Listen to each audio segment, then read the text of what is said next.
저는 올해 34, 결혼 4년 차의 평범한 직장인입니다. 처음 남편을 만났을 땐 세상에서 가장 든든한 사람이라고 생각했어요. 책임감 있고 따뜻하고 무엇보다 함께라면 어떤 일도 버틸 수 있다는 믿음을 주던 사람이었죠.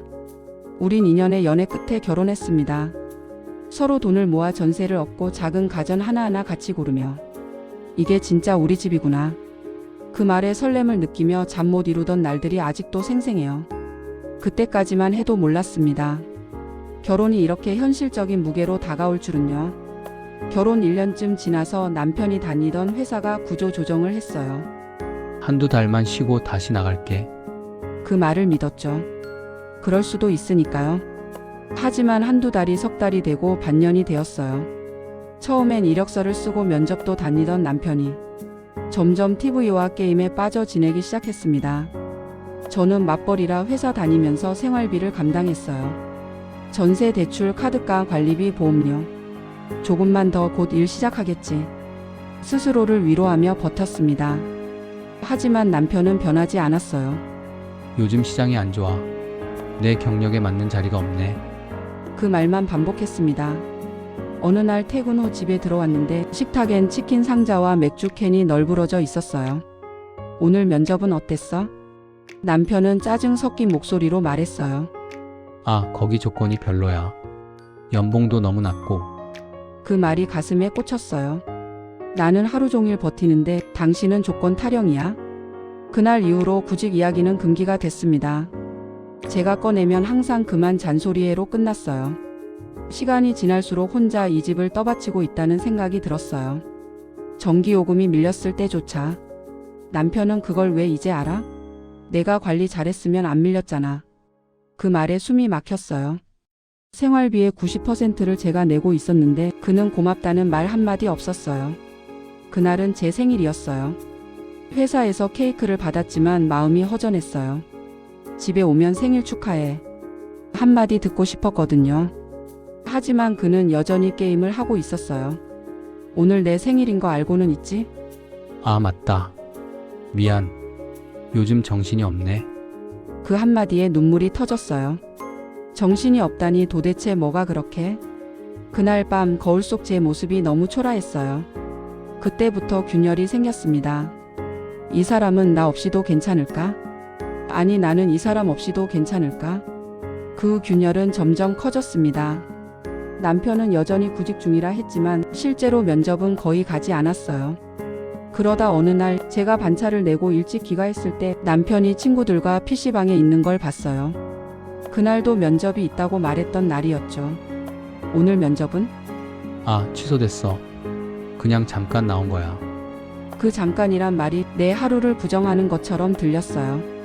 그날 밤 결국 터졌어요.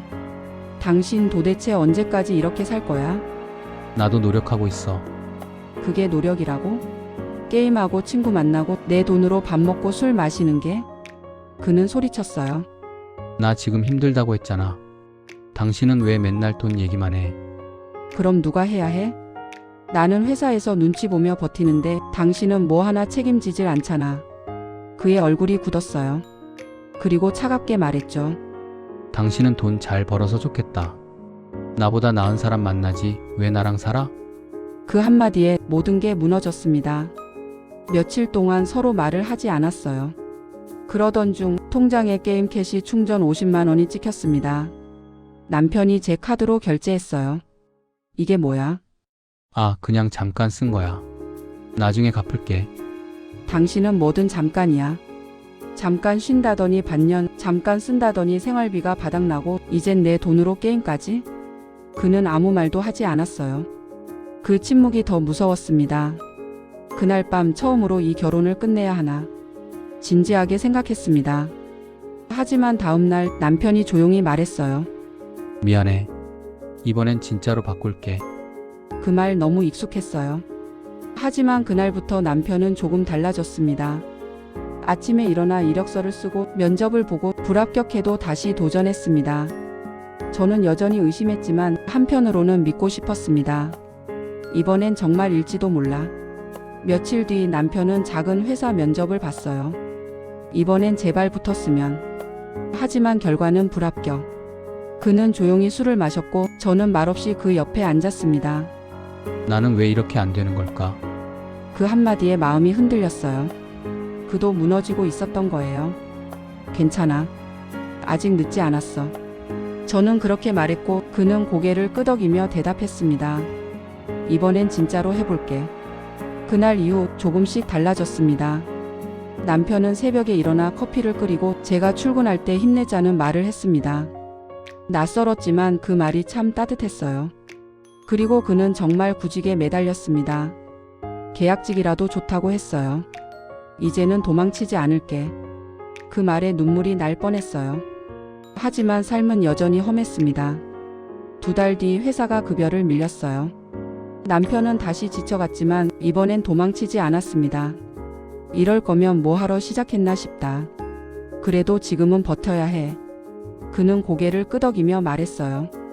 이젠 정말 버틸 거야. 그날 밤 오랜만에 함께 밥을 먹었어요. 불고기를 굽고 서로의 젓가락이 부딪히자 둘 다 웃었습니다.